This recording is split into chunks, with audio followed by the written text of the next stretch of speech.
हरिओम.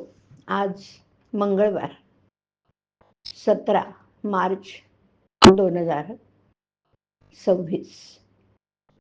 सद्गुरू ब्रह्मचैतन्य गोंदवलेकर महाराज आज प्रवचनातून आपल्याला सांगणार की काळजी आपल्याला भगवंतापासून दूर करते. ऐकूया.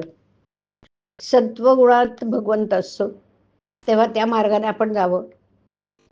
भगवंत आपल्यात यायला सर्व कर्म चांगल्या प्रकारे केली तरी ती भगवंतार्पण बुद्धीने करावी. व्यवहार सोडू नये, प्रयत्नही कसून करावा, परंतु त्याबरोबर मन भगवंताकडे कसं लागेल इकडे लक्ष द्यावं.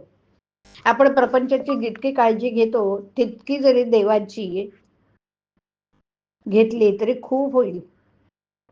आपण किती परस्वाधीन आहोत हे आजारी पडलो म्हणजे समजतं. तेव्हा आपल्या हातात काही सत्ता आहे हे ओळखून राहावं.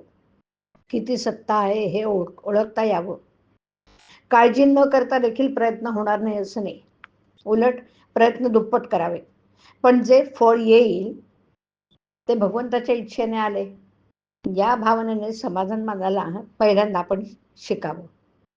आपण स्वतःबद्दल काळजी करतो याचं कारण असं की आपण आपल्यापेक्षा जास्त दुःखी असलेल्या माणसाकडे पाहत नाही.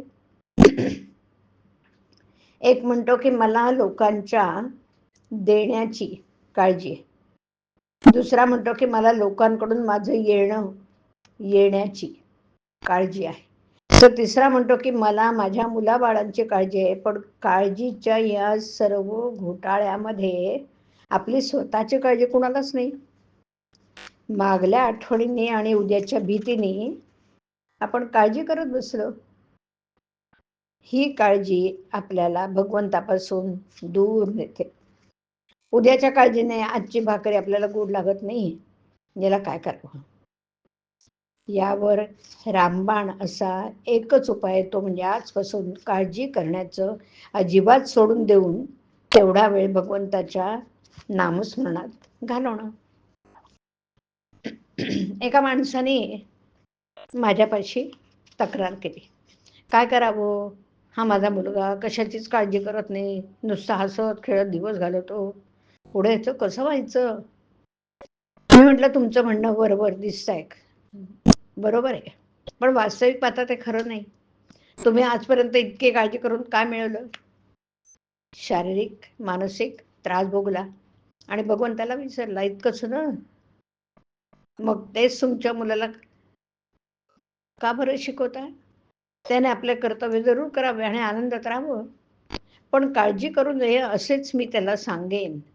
तुम्ही प्रपंचाची काळजी करता तोपर्यंत देवाची सेवा करता असं कसं म्हणावं. असलं तर असू दे, नसलं तर नसू दे, अशा मनाच्या अवस्थेत जो राहील ना त्यालाच काळजी सुटेल. ज्याने भगवंत आपलासा करून घेतला त्याला काळजी नाही. हरिओम. हरिओम तत्सत. हरिओम.